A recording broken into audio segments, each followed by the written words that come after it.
नाजरीन अस्सलाम वालेकुम। इनसाइड न्यूज़ के नए प्रोग्राम के साथ मैं हूं इब्राहिम राजा और आज हम बात करेंगे कि army chief general Qamar Javed Bajwa और DG ISI general Nadeem Anjum की वज़ीर आज़म से मुलाकात की अंदरूनी कहानी क्या है। इस मुलाकात के बाद शहबाज शरीफ और मरियम नवाज़ के लिए क्या इंतहाई बुरी खबर आई है। इस मुलाकात से पहले प्राइम मिनिस्टर इमरान खान को किस नौयत का पैगाम भेजा गया था।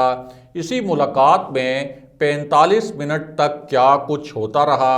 मरियम नवाज़ का इस खबर पर क्या रिएक्शन है। शहबाज शरीफ ने इसी सिचुएशन पर क्या मानी खेज रद्द अमल दिया है। मियां नवाज शरीफ को जब लंदन में इस मामले की इत्तला मिली तो वहाँ क्या कुछ होता रहा और एक बड़ी ब्रेकिंग न्यूज़ क्या है।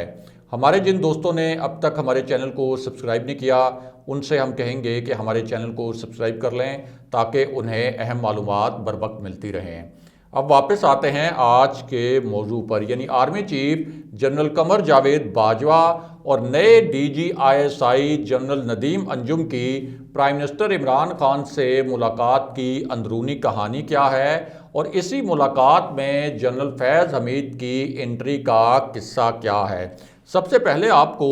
एक बड़ी ब्रेकिंग न्यूज़ से आगाह करते हैं और एक ताज़ा खबर से आगाह करते हैं जिसमें कुछ नए इंकशाफात किए गए हैं और कुछ नए हकायक सामने लाए गए हैं। ये ऐसे इंकशाफात और ऐसे हकायक हैं जो इससे पहले सामने नहीं लाए गए थे, लेकिन अब ऑफिशियली और सरकारी सतह पर इन नए इंकशाफात और इन नए हकायक की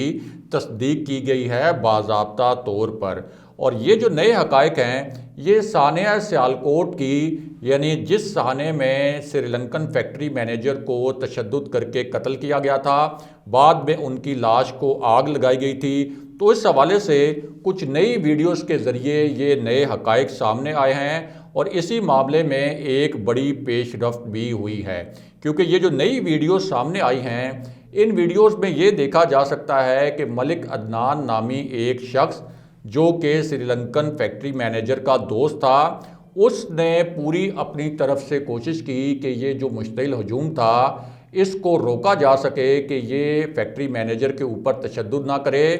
इसको इन्हीं वीडियोस में ये कहते हुए भी देखा और सुना जा सकता है कि ये शख्स हजूम को ये कहकर मुतमईन करने की कोशिश कर रहा है कि अगर आप समझते हैं कि इस फैक्ट्री मैनेजर ने कोई तौहीन की है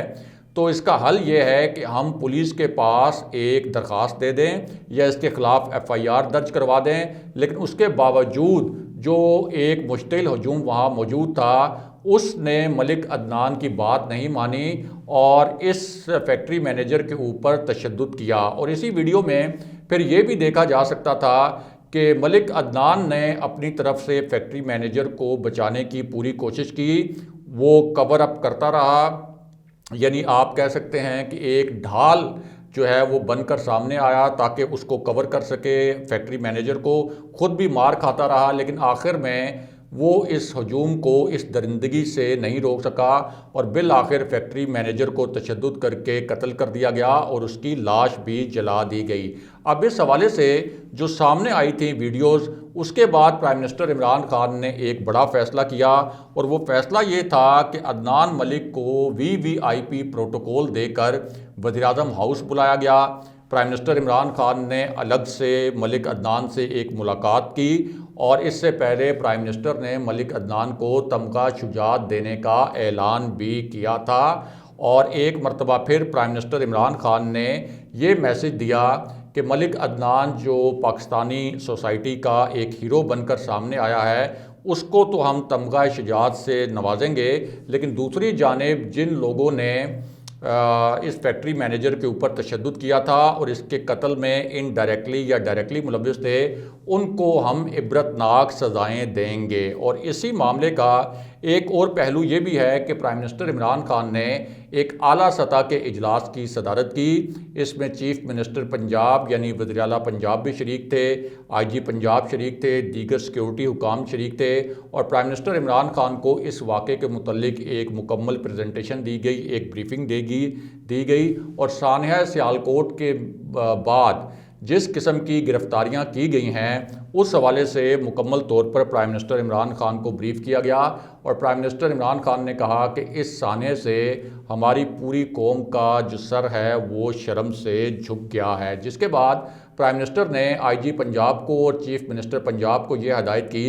कि 134 लोग तो गिरफ्तार हो गए हैं, लेकिन जो फुटेजेस थी, जो वीडियो सामने आई हैं, उनमें नज़र आ रहा है कि इन लोगों की तादाद 134 से कहीं ज़्यादा है। इसलिए जो आपका ये गिरफ्तारियां करने वाला एक्शन है इसको मज़ीद तेज़ किया जाए और तमाम मुल्ज़िमान जो इस घिनौने अमल में मुलव्विस थे उनको जल्द से जल्द गिरफ़्तार किया जाए और फिर अपनी जो कानूनी टीम है उसको भी हदायत की कि इनके जो मुकदमात हैं वो भी अदालतों में तेज़ी से चलने चाहिए ताकि जल्द से जल्द ये केस अपने मंतकी अंजाम तक पहुँचे। बहरहाल अब वापस आते हैं कि army chief general Qamar Javed Bajwa और DGISI जनरल नदीम अंजुम की प्राइम मिनिस्टर इमरान खान से मुलाकात की अंदरूनी कहानी क्या है और जनरल फैज़ हमीद की इसी मुलाकात में जो एंट्री हुई, जो बड़ी ख़ास किस्म की एंट्री थी, उसका असल मामला क्या है। तो एक तरफ ये मुलाकात हो रही थी, यानी जनरल बाजवा, जनरल नदीम अंजुम और प्राइम मिनिस्टर इमरान खान की मुलाकात हो रही थी। इसी मुलाकात में जनरल फैज़ हमीद जो साबिक DGISI हैं और इस वक्त पेशावर कोर कमांड कर रहे हैं वो भी मौजूद थे, जबकि दूसरी जानिब जो PDM का इजलास था उसमें भी बड़ी दिलचस्प किस्म की सूरत हाल थी और बड़े दिलचस्प किस्म के आर्गूमेंट्स हो रहे थे। PDM के इजलास में मियां नवाज शरीफ वीडियो लिंक पर लंदन से शरीक थे, मौलाना फजलुर रहमान शरीक थे, शहबाज शरीफ शरीक थे और PDM के जो बलूचिस्तान के रहनुमा हैं वो भी इसी इजलास में वीडियो लिंक पर शिरकत कर रहे थे। अब इस इजलास में हुकूमत के मुतल्लिक 3 हतमी फ़ैसले किए जाने थे और ये दावा किया गया था कि ये जो 3 फ़ैसले किए जाएंगे इनके नतीजे में हुकूमत का ख़ात्मा हो जाएगा, यानी इन 3 में से कोई एक ना एक फ़ैसला ऐसा होगा, एक ना एक ऑप्शन ऐसा होगा जिसके नतीजे में ये हुकूमत ख़त्म हो जाएगी। इनमें से एक फ़ैसला जिसके मुतल्लिक ये कहा गया था कि इस PDM के सरबराही इजलास में होगा, वो दावा ये किया गया था कि पार्लियामेंट से इस्तीफ़े देने का फ़ैसला इस इजलास में कर लिया जाएगा, यानी मुस्लिम लीग नून, JUI और PDM की जो दीगर जमातें हैं वो पार्लियामेंट से इस्तीफ़ा देंगी। इस तरह एक आइनी बहरान पैदा किया जाएगा और एक आइनी बहरान के नतीजे में ये हुकूमत रुखसत हो जाएगी। ये प्लानिंग की गई थी PDM की जानिब से और ये कहा गया था कि PDM के इस सरबराही इजलास में हतमी तारीख का ऐलान कर दिया जाएगा कि PDM की जमातें किस तारीख को कौमी असम्बली से और सेनेट से इस्तीफ़े देंगी। दूसरा जो इसी इजलास में कहा गया था कि फ़ैसला होना है, वो फ़ैसला था कि तहरीक अदम एतमाद की हतमी तारीख का ऐलान किया जाएगा इसी सरबराही इजलास में। और इस हवाले से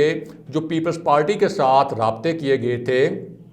मुस्लिम लीग नून की जानिब से और मौलाना फजलुर रहमान की जानिब से, तो उन राब्तों का हवाला दिया गया और ये कहा गया कि बिलावल भुट्टो ने असल में PDM को ये यकीन दहानी करवाई है कि उन्हें इस्टेब्लिशमेंट की जानिब से एक इशारा मिल चुका है कि अगर तहरीक अदम एतमाद लाई जाती है प्राइम मिनिस्टर इमरान खान के ख़िलाफ़ तो फिर इस्टेब्लिशमेंट उस तहरीक अदम एतमाद की एक ख़ास सूरत हाल में सपोर्ट कर सकती है। और वो ख़ास सूरत हाल ये बताई गई कि ये तहरीक अदम एतमाद जब प्राइम मिनिस्टर इमरान खान के ख़िलाफ़ लाई जाए तो ज़ाहिर है कि इसके लिए जो काफ लीग, MQM और जो तहरीक इंसाफ की इत्तेहादी जमातें हैं उनके कुछ अरकान पर तो काम किया जाएगा। इसी तरह जहांगीर तरीन ग्रुप के जो नाराज़ अरकान हैं उनसे भी राब्ते किए जाएंगे और उन्हें भी कन्विंस किया जाएगा कि प्राइम मिनिस्टर इमरान खान के ख़िलाफ़ तहरीक अदम एतमाद के हक़ में वोट दें। और तीसरी जानिब जो तहरीक इंसाफ के अपने नाराज़ रहनुमा हैं उनको भी ऑन बोर्ड लिया जाएगा। लेकिन असल जो फार्मूला था, जो ज़ेरे बहस था, जिसके मुतल्लिक बिलावल भुट्टो ने ये यकीन दहानी करवाई थी कि अगर हम इस फार्मूले पर अमल करें तो फिर इस्टेब्लिशमेंट इस तहरीक अदम एतमाद की मुखालफत नहीं करेगी बल्कि सपोर्ट करेगी। वो फार्मूला ये था जिसके मुतल्लिक दावा भी किया गया कि असल में अगर तहरीक अदम एतमाद प्राइम मिनिस्टर इमरान खान के ख़िलाफ़ लाई जाए, लेकिन उसके बाद जब प्राइम मिनिस्टर इमरान खान को वज़ारत उज़्मा से हटा दिया जाए तो तहरीक इंसाफ के ही किसी और रहनुमा को प्राइम मिनिस्टर बनने दिया जाए और यूं प्राइम मिनिस्टर इमरान खान तो माइनस हो जाएं, लेकिन तहरीक इंसाफ की हुकूमत 5 साल पूरे करे। ये भी कहा गया था कि पीडीएम के इजलास में ये फैसला होगा। तीसरा जो फैसला होना था वो होना था कि दिसंबर में लॉन्ग मार्च किया जाएगा डिसाइसिव। ये दावा किया गया था पीडीएम की जानिब से कि हम दिसंबर में ही लॉन्ग मार्च का ऐलान कर देंगे। ये एक डिसाइसिव फैसला कुन लॉन्ग मार्च होगा। जब तक हुकूमत ख़त्म नहीं होगी हम ये लॉन्ग मार्च ख़त्म नहीं करेंगे। लेकिन हुआ क्या? हुआ ये कि ज़ाहिर है कि पीडीएम के इस सरबराही इजलास में शहबाज शरीफ भी शरीक थे और शहबाज शरीफ ने हाल ही में इस्टेब्लिशमेंट से राब्ते भी किए थे, ख़ास तौर पर एक ऐसी सूरत हाल में जब DGISI की तैनाती के हवाले से नोटिफिकेशन में ताख़ीर हुई थी। तो शहबाज शरीफ को उम्मीद ये थी कि ये जो नोटिफिकेशन में ताख़ीर हुई थी इसकी वजह से जनरल बाजवा और प्राइम मिनिस्टर इमरान खान के दरमियान गलतफहमियाँ पैदा हो चुकी होंगी। इसका हम फ़ायदा उठाएंगे और अगर हम कोई मूव करेंगे हुकूमत के ख़िलाफ़ तो इस्टेब्लिशमेंट उस मूव की हमायत करेगी। लेकिन शहबाज शरीफ को सख्त मायूसी का सामना करना पड़ा जब उन्हें इस्टेब्लिशमेंट से कोई पॉजिटिव सिग्नल नहीं मिला। इसी वजह से ये जो पीडीएम का सरबराही इजलास था इसमें पार्लियामेंट से इस्तीफ़ों वाला ऑप्शन अमली तौर पर ख़त्म कर दिया गया। उसकी 2 वजूहात थीं। एक तो शहबाज शरीफ ने यह कहा इसी इजलास में कि पार्लियामेंट से हमने इस्तीफ़े दिए तो फिर पार्लियामेंट में जो हम थोड़ी बहुत आवाज़ उठाते हैं हुकूमत के ख़िलाफ़, हम वो आवाज़ उठाने के भी काबिल नहीं रहेंगे और किसी भी सूरत अगर हम ये समझते हैं कि कोई आइनी बहरान पैदा होगा और हुकूमत रुखसत हो जाएगी तो हुकूमत बिल्कुल भी रुखसत नहीं हो सकती इस्टेब्लिशमेंट की मर्ज़ी और मंशा के बगैर। दूसरा, उन्होंने तहरीक अदम एतमाद वाला जो मामला था जिसके मुतल्लिक ये कहा जा रहा था कि तहरीक अदम एतमाद पर हतमी फ़ैसला कर लिया जाएगा, उस मामले पर भी ब्रीफ किया कि इस्टेब्लिशमेंट किसी भी सूरत अगर इमरान खान के ख़िलाफ़ तहरीक अदम एतमाद लाई जाती है और कोई -1 का फार्मूला अपनाया जाता है कि तहरीक इंसाफ से कोई और रहनुमा वज़ीर-ए-आज़म बन जाए तो इस्टेब्लिशमेंट उस मूव को भी सपोर्ट नहीं करेगी। शहबाज शरीफ के पास इस किस्म की ठोस इतलात मौजूद थी क्योंकि उन्होंने जो पैगामात दिए थे इस्टेब्लिशमेंट को उसके जवाब में भी शहबाज शरीफ को कुछ पैगामात दिए गए थे। उसके बाद जब लॉन्ग मार्च पर डिस्कशन हुई तो मौलाना फजलुर रहमान ने कहा कि कम से कम लॉन्ग मार्च के मामले पर तो आज हतमी फ़ैसला करना चाहिए और हमें दिसंबर में ही लॉन्ग मार्च करना चाहिए। अब इस पर शहबाज शरीफ और मियां नवाज शरीफ की राय ये थी कि दिसंबर में ये लॉन्ग मार्च नहीं हो सकता। इस्लामाबाद में मौसम की शिद्दत भी है और इतनी सर्दी में सवाल ही नहीं पैदा होता कि हमारे कारकुन वहाँ पर कोई एक दिन से ज़ायद रुक सकें। दूसरा, शहबाज शरीफ ने यह भी बताया कि लॉन्ग मार्च की सूरत में अगर हम दिसंबर में करते हैं तो हमें मज़ीद सुबकी का सामना करना पड़ेगा। एक तो हमारे कारकुन वहाँ पर एक दिन से ज़ायद रुक नहीं सकते और दूसरा, इस्टेब्लिशमेंट कभी भी लॉन्ग मार्च के नतीजे में हुकूमत को चलता नहीं करेगी और हमारे इस लॉन्ग मार्च के मूव को भी सपोर्ट नहीं करेगी। शहबाज शरीफ ने बताया कि उनके पास इस किस्म के पैगामात मौजूद हैं। जिसके बाद फैसला ये किया गया कि तहरीक अदम एतमाद तो नहीं आएगी, इसी तरह जो पार्लियामेंट से इस्तीफ़े हैं वो भी नहीं आएंगे, लेकिन ये जो लॉन्ग मार्च है इसके मुतल्लिक अब एक नई तारीख जो है वो दे दी गई है और ये कहा जा रहा है कि मार्च के आखिरी हफ्ते में 23 मार्च को या उसके बाद जो है ये लॉन्ग मार्च प्लान किया जाएगा। ये 1 रोज़ का या ज़्यादा से ज़्यादा 3 रोज़ का इवेंट होगा और ये भी सिर्फ मौलाना फजलुर रहमान की ज़िद पर और उनकी फेस सेविंग के लिए ये फ़ैसला किया गया, वरना शहबाज शरीफ को बहुत अच्छे तरीके से मालूम है और मियां नवाज शरीफ को भी कि इस लॉन्ग मार्च के नतीजे में हुकूमत ख़त्म नहीं हो सकेगी। लेकिन मौलाना फजलुर रहमान ने धमकी दी थी कि अगर लॉन्ग मार्च की हतमी तारीख का ऐलान ना किया गया तो फिर वो पीडीएम की सरबराही से इस्तीफ़ा भी दे सकते हैं। दूसरी जानिब